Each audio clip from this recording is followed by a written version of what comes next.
A princess and a countess had a topless duel. History's most bizarre duel was fought between a topless princess and a topless countess. Hello guys and welcome to Historical Saga.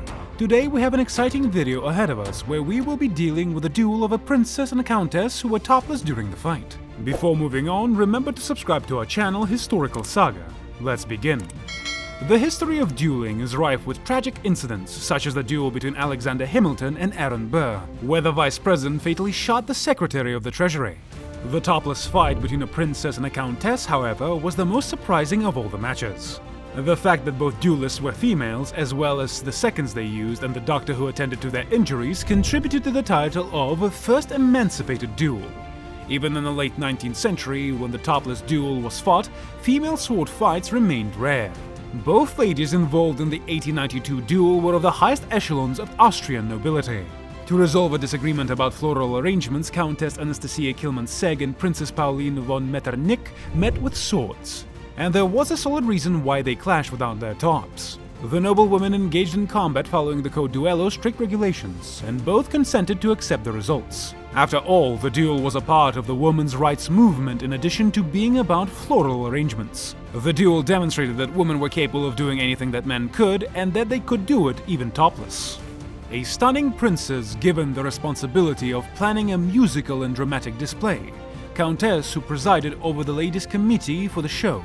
It sounds like a scene from a fast-paced Victorian book in which clever one-liners and impeccable behavior will win the day. However, the tale of the princess and the countess in a duel is much more bizarre than in fiction. Both the combatants were noblewomen known for their grace and style. Princess Pauline von Metternich and Countess Anastasia Kielmansegg were such ardent defenders of appropriate decorum that they were prepared to sacrifice blood to uphold it. And as such, the first all-female duel in history was fought in the summer of 1892 when the women pulled out their swords. Countess Anastasia and Princess Pauline's fight is referred to as the Emancipated Duel. The reason for this is that in addition to being fought by two women, the battle also featured female seconds and a female-only medical team who attended to the victims' injuries. The seconds were Princess Schwarzenberg and Countess Kinsky to keep with the aristocratic theme, and the presiding physician was Baroness Lubinitska, who had a medical degree. Dueling had historically been associated with honor, namely male honor. When a sister or wife was dishonored, males would occasionally engage in duels to defend their honor, although even this was tightly related to male dominance. It was astonishing to see just women participating in a battle. In reality, word of the combat circulated fast around Europe after the Pall Mall Gazette published a story under the banner report of a duel between two ladies. The topless fight was a classy event. In all of Europe, Princess Pauline von Metternich was known for her chic taste and affluent social circle. Empress Eugenie, the final reigning Empress of France, was her closest friend. Princess Pauline was renowned for her sense of style as well.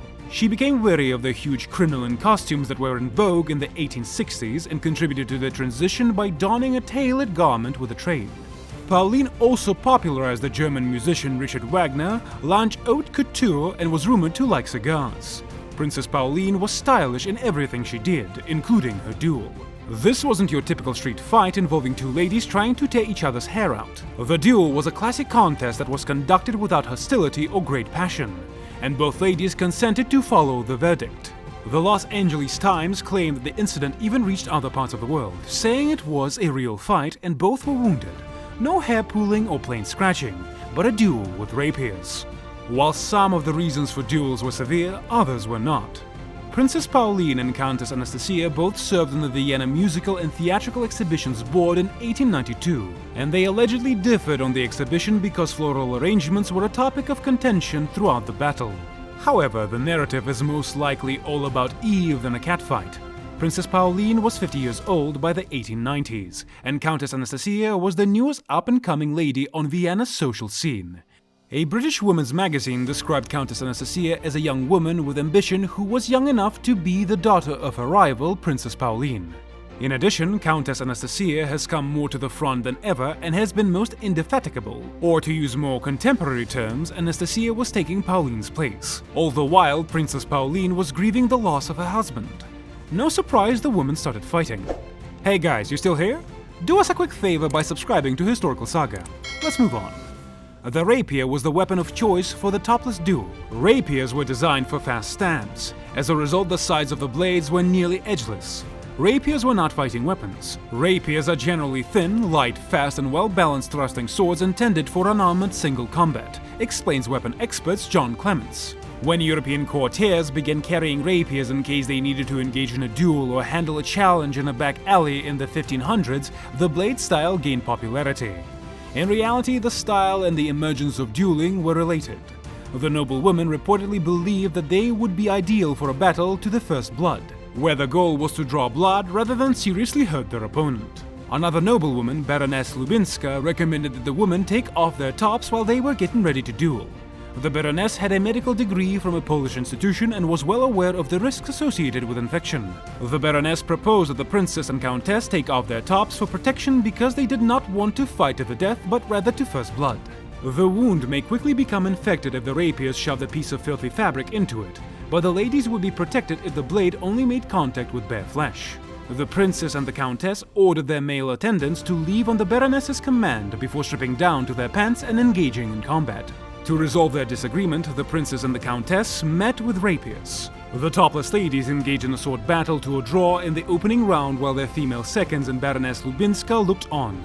The same applied to the second round. The duel would have ended and a winner would have been declared if either lady had been able to draw blood. But in the third round, both ladies engaged in combat. Princess Pauline drew blood on the arm of Countess Anastasia, who managed to nick the princess's nose. The princess was declared the winner when the seconds evaluated the wounds. The seconds encouraged the princess and the countess to embrace, kiss, and make friends, which is exactly what they did after the duel. The fight between Princess Pauline and another woman wasn't the first. By the time the princess and the countess exchanged blows, women had been engaging in combat for generations. A dueling treatise outlining how women might compete in duels was written in 1467 by Hans Talhafer. Talhafer, however, anticipated that women would battle males rather than other women. Talhafer suggested that the man stand in a hole up to his waist to level the playing field.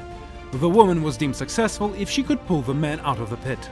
Between the 1400s and the 1890s, dueling saw significant change. The liberated duel demonstrated that without making any changes, women could be just as sophisticated and strong as males. Even though duels had been practiced for centuries, by the 1890s it was still uncommon for women to engage in them. In a number of instances in the past, women had requested that males engage in duels on their behalf. For instance, a female journalist named Severin asked a male co-worker to advocate on her behalf to defend a piece she had written. But in the late 19th century, a movement compelled new women to stand up for themselves. By using a male champion rather than picking up the sword herself, a woman, according to Giselle de Stock, is performing a deed of inferiority. With those ideas in mind, the Princess and Countess combat made sense. The noble women didn't need men to fight their wars, and they also didn't need men to serve as their champions. That's it, folks. We have come to the ending of today's video. Hope you enjoyed this journey to the late 1800s. Subscribe to our channel to watch more videos like this. See you in the next one. Goodbye.